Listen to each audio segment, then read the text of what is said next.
Jadi kalau Anda bisa lihat peningkatan tekanan darah, peningkatan respirasi, peningkatan eh, apa cardiac output, jantung, heart rate, ya, dan sebagainya.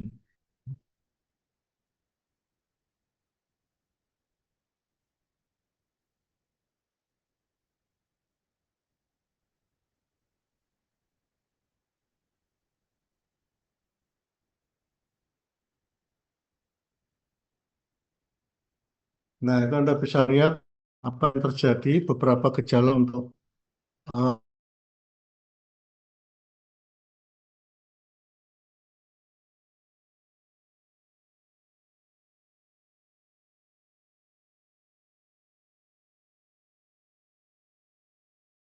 penurunan saraf pusat.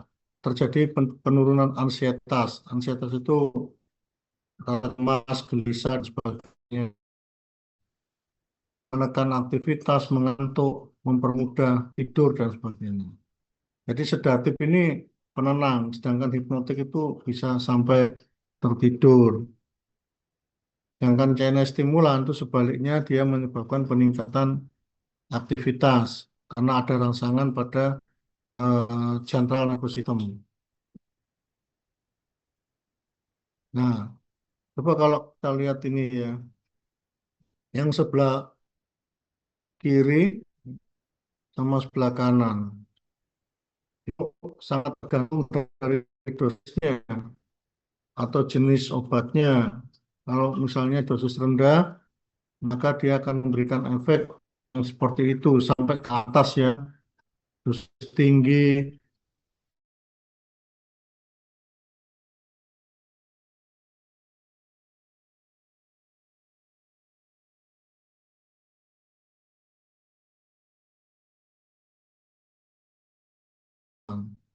Sedangkan yang sebelah kanan itu tanda-tanda yang terjadi pada pemberian depresan atau sedatif hipnotik. Seperti misalnya di situ ada apa? Yang paling ringan itu decrease fatigue, mental alertness, wakefulness dan sebagainya. Jadi kalau kita lihat gejala-gejala seperti ini, maka bisa disimpulkan bahwa obat-obat ini mempengaruhi secara fisik dan psikis. Sekali lagi perhatikan, obat-obat ini mempengaruhi secara psikis dan juga secara psikologis. Misalnya saja itu tadi mengurangi rasa cemas kalau pada depresan atau CNS sedatif hipnotik. Sebaliknya pada CNS stimulan itu memberikan efek-efek seperti itu, confusing. Kalau Anda bisa lihat yang efek yang paling berat di atas itu kan confusing. Itu efek apa ya? eh, Psikologis ya. Jadi gampang apa bingung, gelisah, resah dan sebagainya. Kardiak disarrhythmia, seizure, seizure itu konvulsi. Kemudian yang dosis tengah itu Anda bisa lihat, kita lihat yang sebelah kiri dulu ya, itu pengaruhnya yang CNS stimulan. Insomnia, nervousness, excessive talking, hyperactivity dan sebagainya. Kemudian yang sebelah kanan, ya. Sebelah kanan itu pengaruh dari sedatif hipnotik, dari yang dosis ringan sampai dosis berat. Itu inability to focus, jadi tidak bisa fokus, penurunan interest, jadi apa? Ya tidak penurunan interest ya. Kemudian yang dosis tengah itu decrease perception, heat or cold. Kemudian sampai tertidur, sleep dan drowsiness. Seperti itu.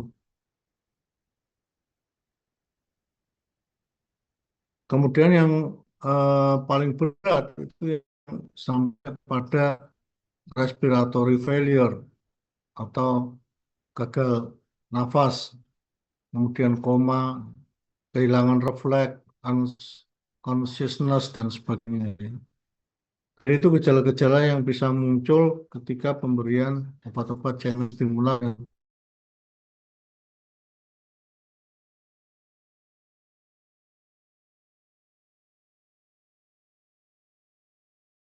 menyebabkan terjadinya eh, kematian.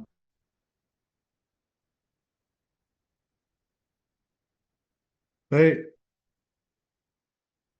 sampai di sini sudah jelas ya. Saya katakan obat-obat channel stimulan, sedatif hipnotik, atau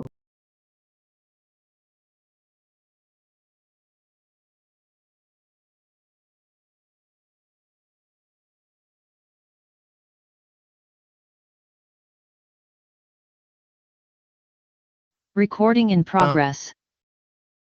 insomnia, konektivitas, tidak mudah lelah, itu apa istilah awamnya?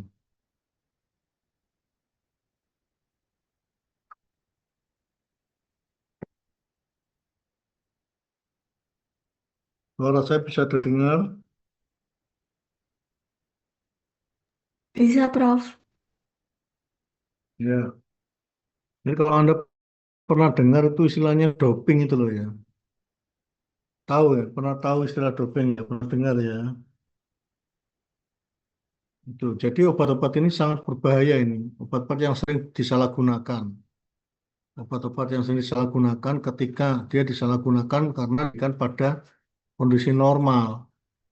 Sedangkan obat itu kan harusnya pada kondisi disease atau sakit ya untuk terapi. Tapi justru sebaliknya pada manusia itu sering digunakan, disalahgunakan obat-obat ini. Ya. Berarti golongan obat ini golongan obat apa sih sebenarnya? Bahasa awamnya, Anda tahu apa? Golongan obat apa? Istilahnya, secara awam.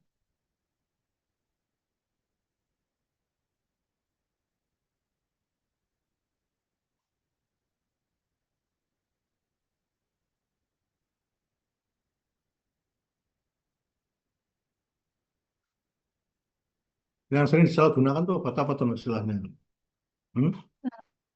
Narkotika. Iya, ya itu ya, ini psikotropika atau narkotika itu ya. Kan jelas tuh kalau Anda lihat gejalanya kan seperti itu ya.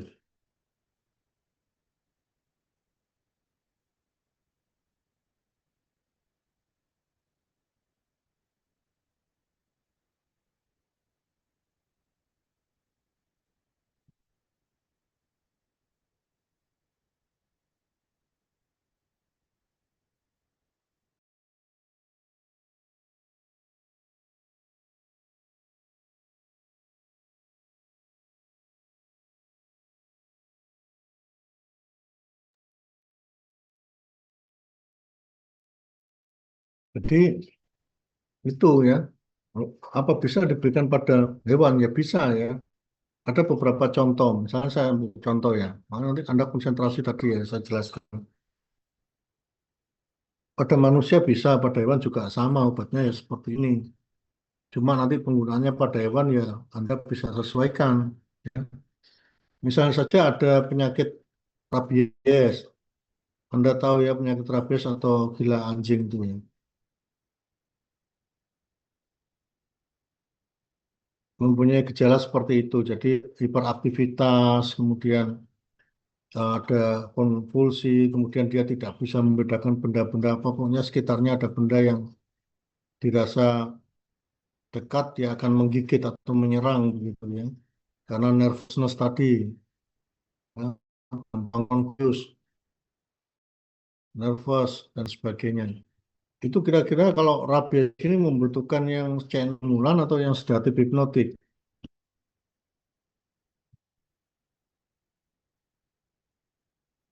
Yang mana? Sedatif, Prof. Ya, sedatif hipnotik karena untuk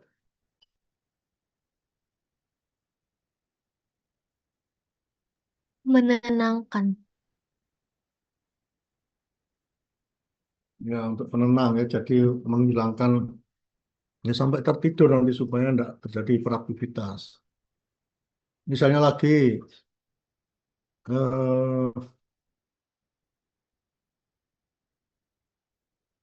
kasus penyakit panleukopenia pada anjing atau kucing ya, ada kejang-gejala saraf itu, kejang-kejang konvulsi, kemudian tidak bisa istirahat, jadi dia berjalan ke sana kemari memutar-mutar saja di kandang, ada kejang-kejang dan sebagainya.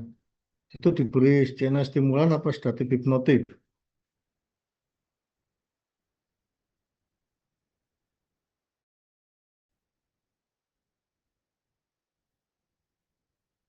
Ya,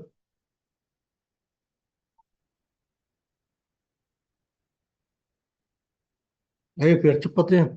Anda harus konsentrasi nih biar paham. Kuliah saya hanya sebentar. Ya, diberi apa? Skena stimulan apa sedatif hipnotik?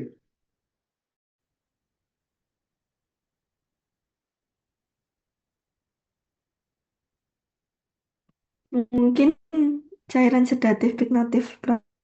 Ya, sedatif hipnotik.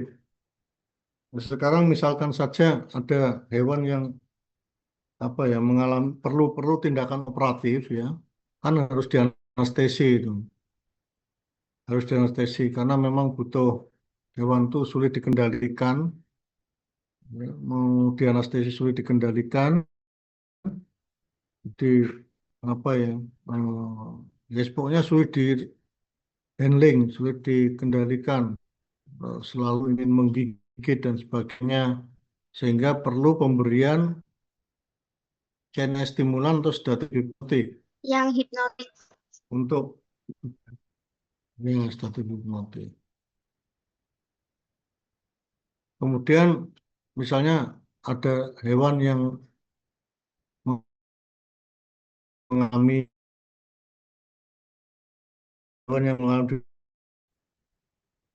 berpindah tangan, misalnya tidak dari pemilik asalnya, kemudian dikandangkan dia tidak mau makan, tidak mau minum, hanya tidur saja gitu, lemah, ya, lemas, lemah dan sebagainya. Kira-kira. Stimulan. CNS stimulan, Prof. Oke, berarti contoh-contohnya sudah banyak ya, sudah jelas ya Anda ya. Jadi seperti itu pengaruhnya ya tadi Anda, pokoknya intinya kalau CNS stimulan maka terjadi stimulasi sistem saraf dan semua aktivitas organ akan meningkat. Kalau sedatif hipnotik sebaliknya, saraf tetapi semua aktivitas akan menurun. Makanya tadi gejalanya apa? Mengantuk, tertidur, mengurangi rasa cemas, mengurangi kejang atau konvulsi, terjadi paralisis. Kan sedatif hipnotik seperti itu ya. Yang sedatif itu penenang ya, calm effect, reduce anxiety atau mengurangi rasa cemas. Sedangkan hipnotik produce drowsiness and facilities the onset and maintain state of sleep. Jadi hipnotiknya ini justru bukan tertidur. Kalau menyebabkan tertidurnya dipakai apa?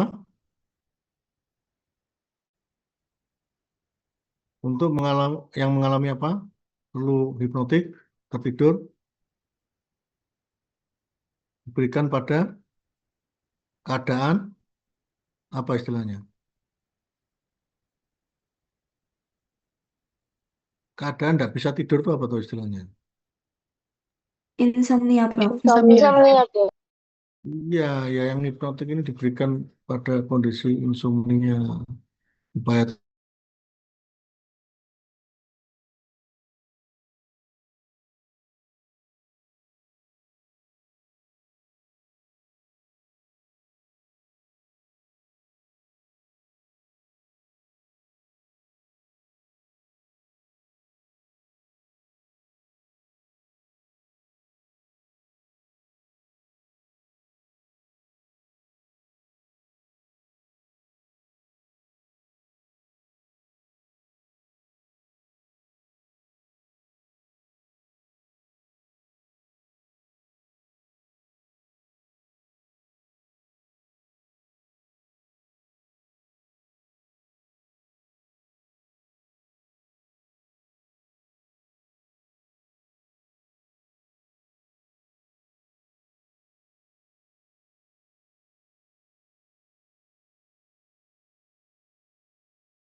Recording in sampai pada progress. anestesi.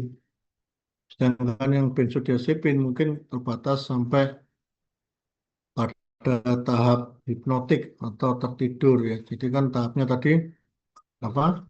Sedasi, penenang, kemudian hipnotik, tertidur sampai anestesi. Nah, kalau dosisnya dilanjutkan ya bisa terjadi koma sampai kematian.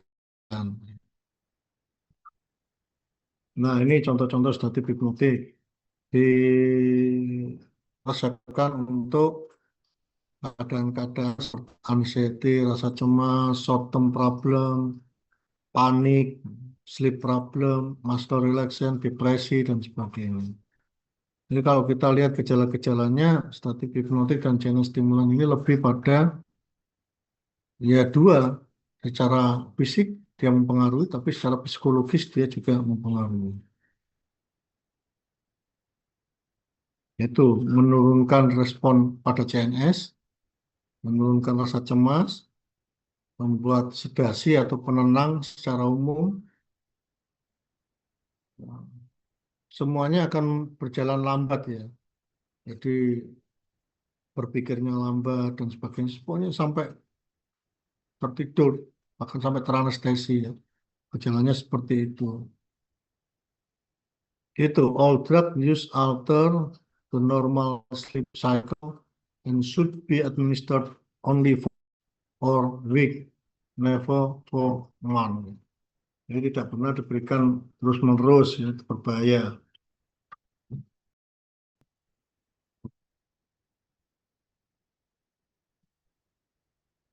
Ini ada dua obat tadi, barbiturat dan benzodiazepin. Efeknya itu ya, nah, berupa sifat tadi sudah saya jelaskan di depan, anti ansietas, relaksasi otot, penenang, antikonvulsan, dan penginduksi anestesi. Tadi saya contohkan ya, penginduksi anestesi atau pre-anestetik. Jadi sebelum dilakukan anestesi, untuk tindakan operasi, dia lebih tenang, tidak nervous hewannya, kondisi organ-organ tubuh semuanya tidak terjadi aktivitas, tekanan darah normal, dan sebagainya. Nah, sedatif hipnotik ini atau golongan benzodiazepin ini sering pakai sebagai pre-anestesi atau sebelum anestesi.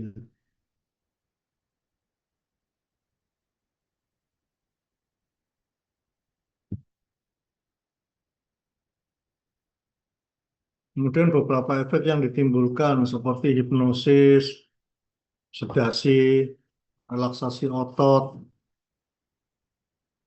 ansiolitik, dan antikonvulsan benzodiazepin dengan potensi yang berbeda-beda. Karena nanti obatnya banyak, itu lebih dari satu obat ya, golongan barbiturat sama benzodiazepin. Nah, ini mekanisme kerjanya. Ini dikatakan potensiasi terhadap inhibisi neuron, yaitu GABA atau potensiasi GABA ya, seperti itu.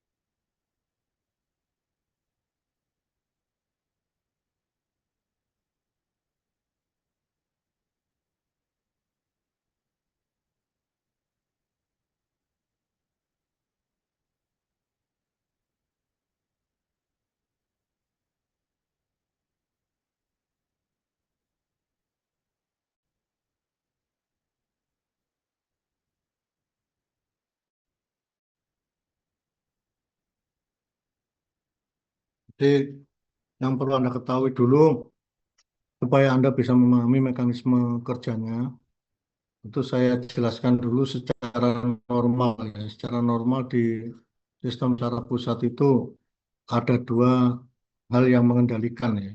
Secara normal dulu ya. Jadi belum saya jelaskan secara disease penggunaan sedatif hipnotik dan CNS stimulan, tapi secara normal dulu bahwa di dalam sistem saraf pusat itu ada dua hal yang mengendalikan, yaitu yang satu bersifat inhibisi atau inhibitory system, yang satunya bersifat stimulasi atau stimulatory system. Ya. Yang inhibisi atau inhibitory system itu diperankan oleh asam amino yang namanya GABA dan glisin. Ingat-ingat ya, itu saya tanya kalian. Jadi diperankan oleh GABA dan glisin, sementara yang di apa namanya, yang stimulasi atau istilahnya excitatory itu diperankan oleh asam aspartat dan glutamat. Itu bekerja secara seimbang atau secara seiring ya, seimbang bergantian efektivitasnya sehingga kondisi normal ya. Sama sebenarnya sistem di dalam tubuh itu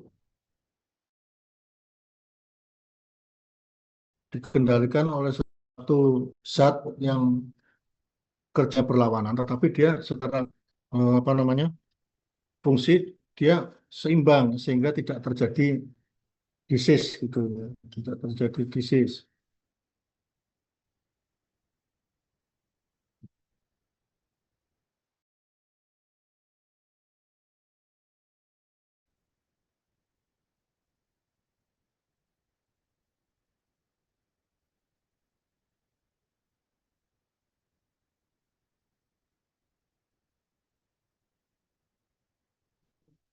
Misalnya saya ambil contoh di pankreas. Di pankreas itu kan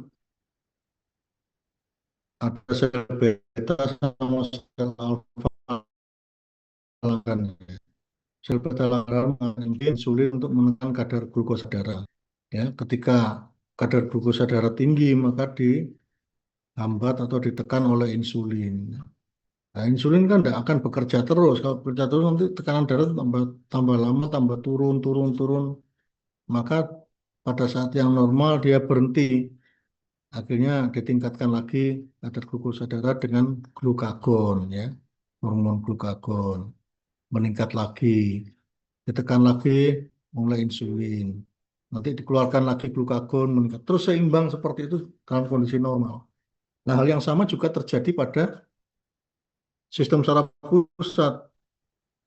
Cuma sistem saraf pusat tadi ada dua tadi ya, yang meningkatkan stimulasi istilahnya adalah excitatory diperankan oleh asam amino neurotransmitter aspartat dan glutamat, sedangkan yang inhibitory atau menghambat stimulasi itu diperankan oleh neurotransmitter GABA dan glisin, gamma amino butyric acid. Nah, sekarang ketika sudah jelas seperti itu, maka obat sedatif hipnotik ini akan meningkatkan yang mana? Inhibisi atau yang excitatory? Efeknya.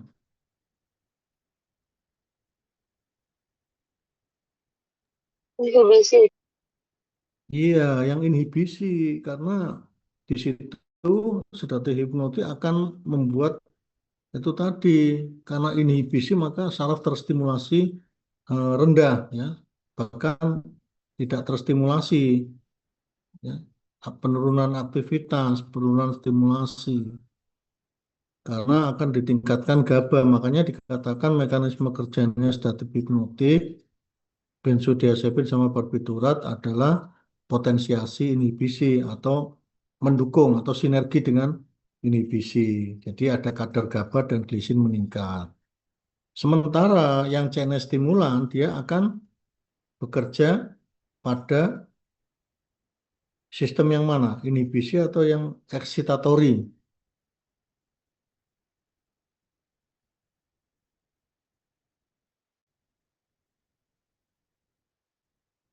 Yang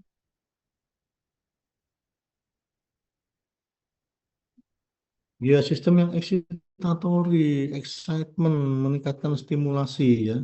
Jadi ada peningkatan kadar aspartat dan glutamat. Anda pernah dengar glutamat di mana dalam kehidupan sehari-hari? Glutamat, glutamin, glutamin.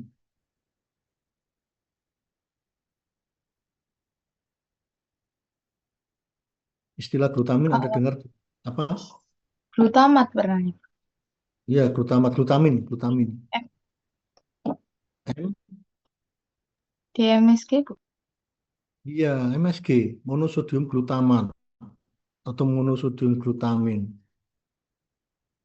Kenapa kok dilarang penggunaannya?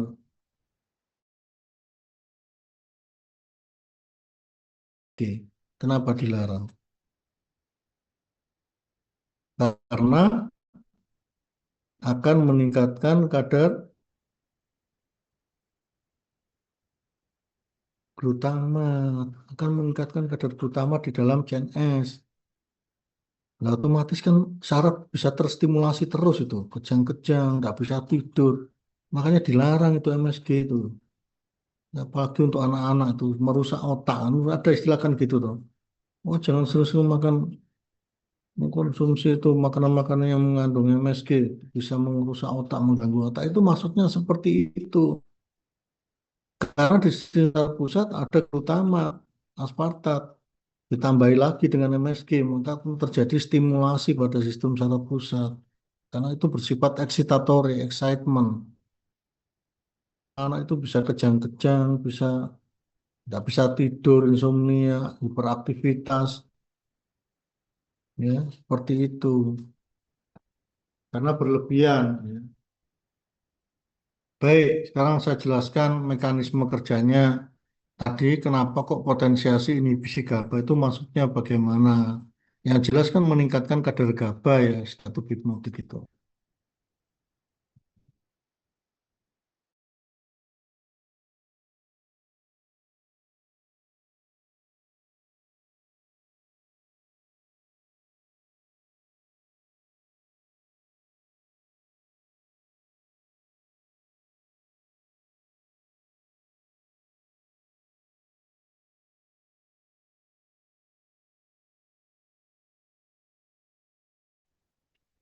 Ya, jadi benzodiazepin atau barbiturat itu bekerja pada sistem saraf pusat, di mana pada ganglion-ganglion itu ada reseptornya, menempel di reseptor. Ini reseptornya, namanya GABA reseptor atau GABA R. Ya.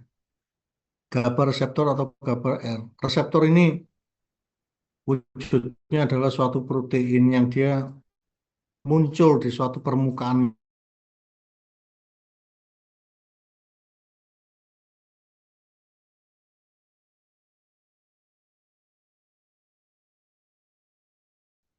itu. Jadi ada 5 pentamerik, ya, 5 isomer ini, ya. Jadi 5 bagian tempat site yang siap ditempati. Namanya reseptor itu kan siap menangkap atau ditempati asal konfigurasinya sama. Ya. Nah ini ada tempat barbiturat, ada tempat GABA, ada tempat benzodiazepin. Jadi barbiturat benzodiazepin sedatif hipnotik yang menyebabkan inhibitore atau menurunkan stimulasi. Nah, bagaimana saya membuktikan menurunkan stimulasi melalui mekanisme kerjanya? Itu Anda bisa lihat di sini ya. Ini ada reseptor GABA sendiri. Oke, sekarang Anda lihat perhatikan ya ini ya.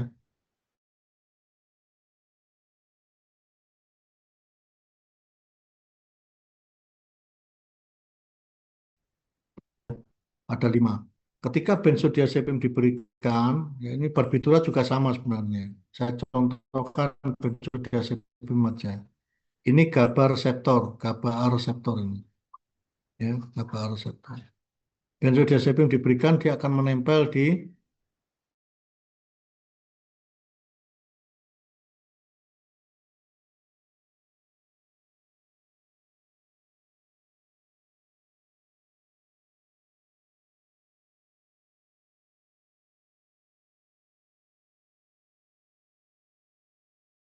GABA, dia akan muncul atau menempel di reseptor GABA-nya. Ini ya. Nah, ini GABA reseptor GABA ini. Paham ya sampai di sini ya? Ini molekul GABA yang dikeluarkan tuh gambarannya seperti ini.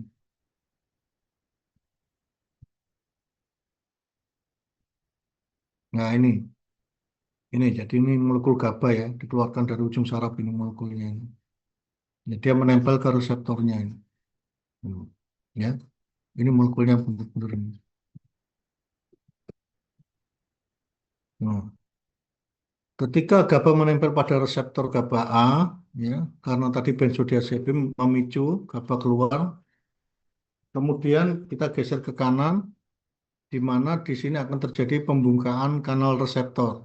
Terjadi pembukaan kanal reseptor. Bukan kanal reseptor diikuti oleh masuknya ion klor, Cl-min, ion klor di dalam sel. Ion klor di dalam sel akan memunculkan masuknya ion klor di dalam sel. Nah, kemudian setelah ion klor masuk ke dalam sel dalam jumlah besar, lalu apa yang terjadi untuk membuktikan bahwa sedatif hipnotik tadi, benzodiazepin dan barbiturat menyebabkan penurunan aktivitas. Ini, kita lihat ini apa namanya ini, grafik apa?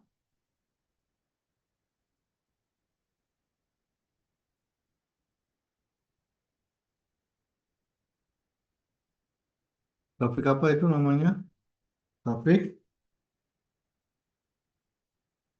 action potensial ya.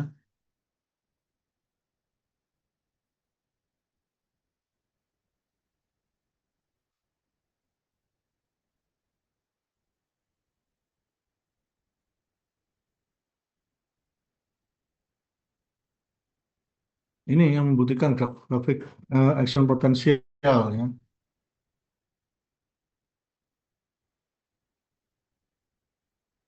Apa artinya action potensial? Aksi itu action ya, jadi kerja, aktivitas ya.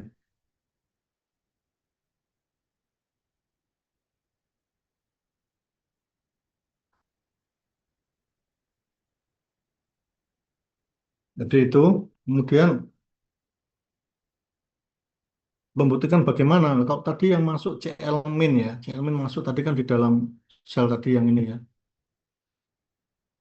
Ya, Cl-min masuk dalam sel ini. Lalu kita melihat membuktikan bagaimana benzodiazepin dan barbiturat itu menyebabkan terjadinya penurunan stimulasi atau penurunan aktivitas. Nah, kita melihatnya di action potensial ini. Ini adalah grafik naik turun seimbang ya, gantung yang menstimulasi yang mana. Ini kalau naik itu stimulasi, depolarisasi, kalau turun adalah repolarisasi atau hambatan stimulasi. Kita lihat yang paling kiri. Ya, ini ada grafik paling kiri ini adalah voltage. Ini bergerak antara minus 70 sampai positif 40 ya.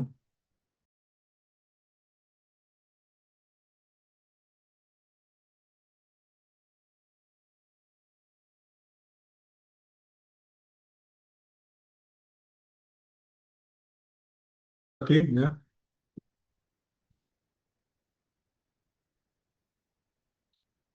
Jadi kalau kita tadi sampai pada ion klor masuk ke dalam sel, ya, maka bisa kita lihat di sini ini muatan ini, ya.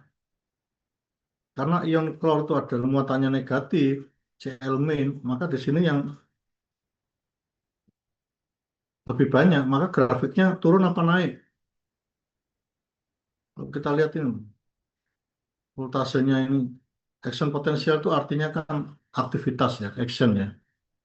Ini saya mau membuktikan bahwa sedatif hipnotik tadi itu dengan mekanisme kerja seperti itu,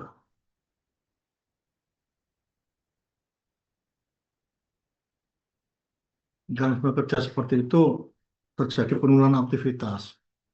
Ya, yang masuk tadi Cl-min ya, ini ya, Cl-min, kemudian, nah, berarti action potensialnya adalah turun karena minus ya, di bawah ini turun.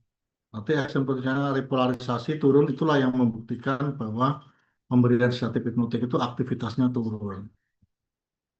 Sebaliknya kalau pemberian stimulan, maka grafik ini naik, terjadi depolarisasi, aktivitasnya naik, terstimulasi.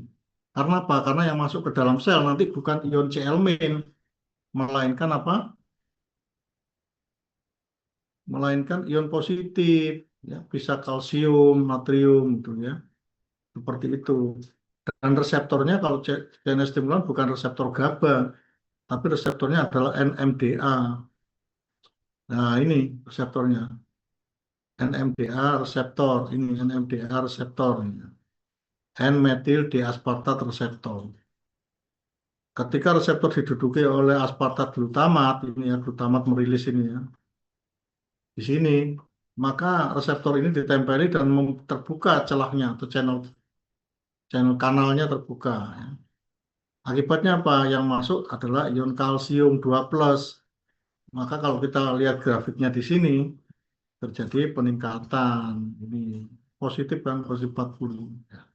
Ini peningkatan aktivitas. Jadi itu yang membuktikan ya, membuktikan kalau CNS stimulan itu peningkatan aktivitas itu ya action potensial ini. Kalau sedatif hipnotik ini penurunan ini. Penurunan aktivitas, mengantuk, tertidur itu karena action potensial ini. Sampai di sini dipahami ya, bisa dipahami ya. Oke,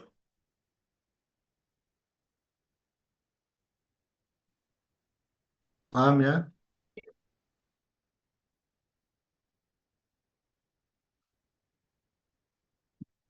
Ya, baik.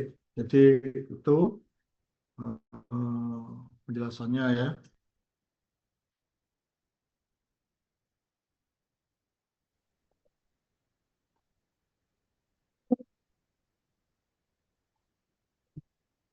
Nah, ini contoh-contoh dari kreatif hipnotik. Ada clonazepam, diazepam, ya, lorazepam. Ya, jadi nanti kalau ditanyakan di ujian ya, pokoknya belakangnya itu sebutannya sama, yaitu golongan benzodiazepin ya, pilih itu. Ini baca sendiri nanti maksudnya. Yang penting Anda sudah paham ya, bagaimana sedatif hipnotik, bagaimana jenis stimulan ya. Ini apa namanya, kinetiknya, farmakokinetiknya, absorpsinya cepat, makanya dia langsung bisa memberikan efek ngantuk dan sebagainya. Dia spam ini ya, ini yang sering disalahgunakan itu ya.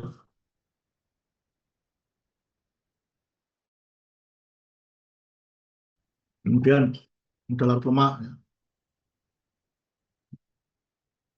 Ini biotransformasinya. Oke. Nah, ini yang golongan barbiturat. Ini yang golongan barbiturat ya. Ini yang sedatif hipnotik tapi yang bisa sampai pada tahap anestesi ya. Di long acting barbiturat. Ada yang intermediate phenobarbital, pentotal ya.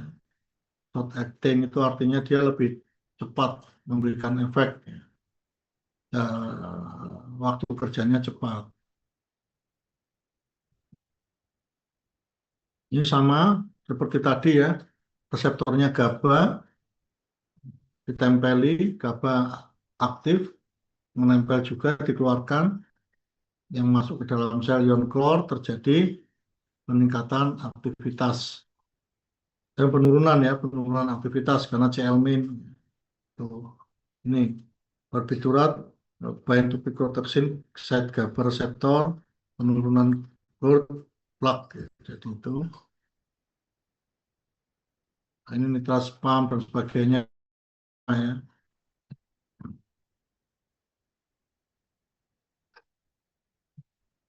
Itu efek-efeknya konfusi, dicapai, ansiolitik, hipnosis, sampai terjadi koma dan kematian kalau terus berlebihan ya. Baik, sekarang yang CNS stimulan ini ada dua model stimulasinya. Ini yang menstimulasi ya, yang meningkatkan excitatory system, meningkatkan kadar aspartat dan glutamat. Ini yang meningkatkan rangsangan aspartat glutamat.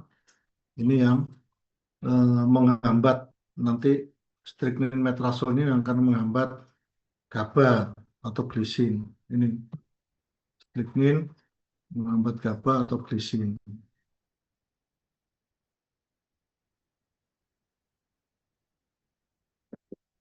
Ini yang sedikit menghambat glisin ya. Ini medula spinalis karena CNS stimulan ya. Ini yang meningkatkan tonus otot, tekanan darah dan sebagainya. Ini sifat-sifat konvulsinya, kontraksi ekstensor, meningkatkan rangsangan sensorik pada pendengaran, penglihatan, dan perabaan. Ya. Ini kan sifat-sifat yang psikis ya. Jadi lebih sensitif, lebih peka, nervous ya. Kemudian karena terstimulasi ya. Nah kalau seperti ini biasanya orang-orang tentara yang berperang itu menggunakan doping dan stimulan supaya ini peningkatan sensoriknya, nggak tidur, aktif dan sebagainya. Tapi sebenarnya namanya saja obat ya harus dipakai untuk pengobatan ya, keadaan-keadaan disease, pengobatan atau sakit.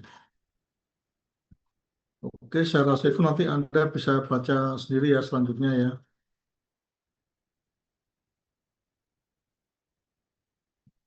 Ini ya gejala kaku, kemudian peningkatan aktivitas semua ya.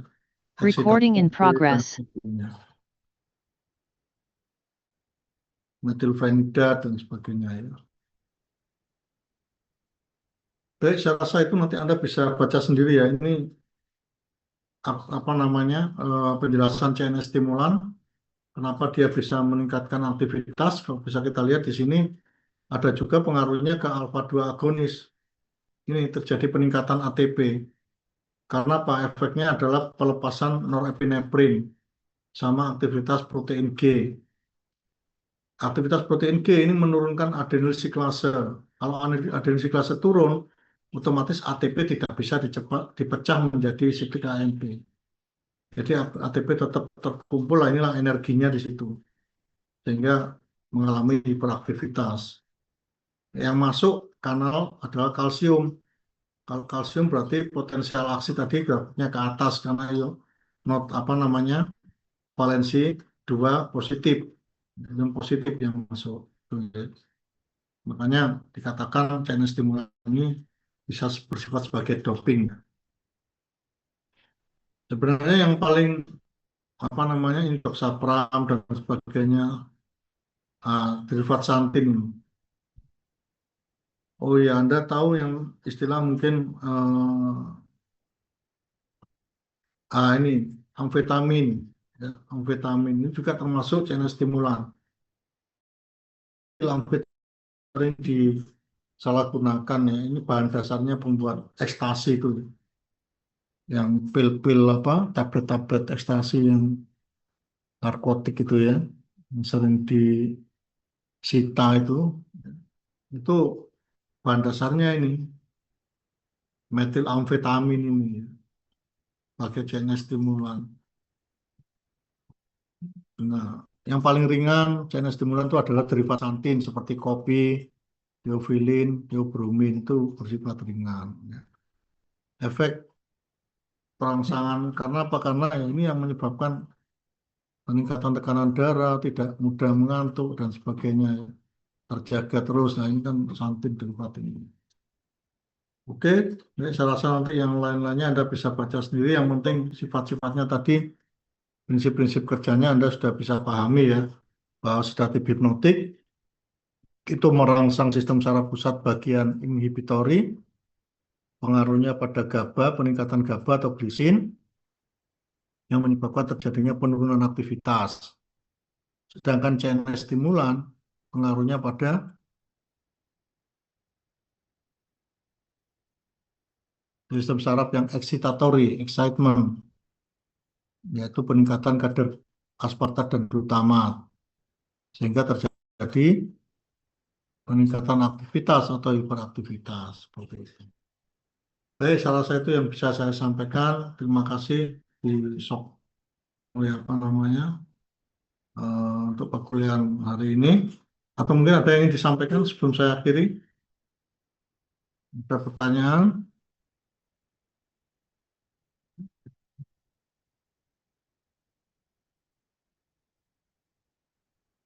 Untuk presensinya nanti saya inputkan saja ya.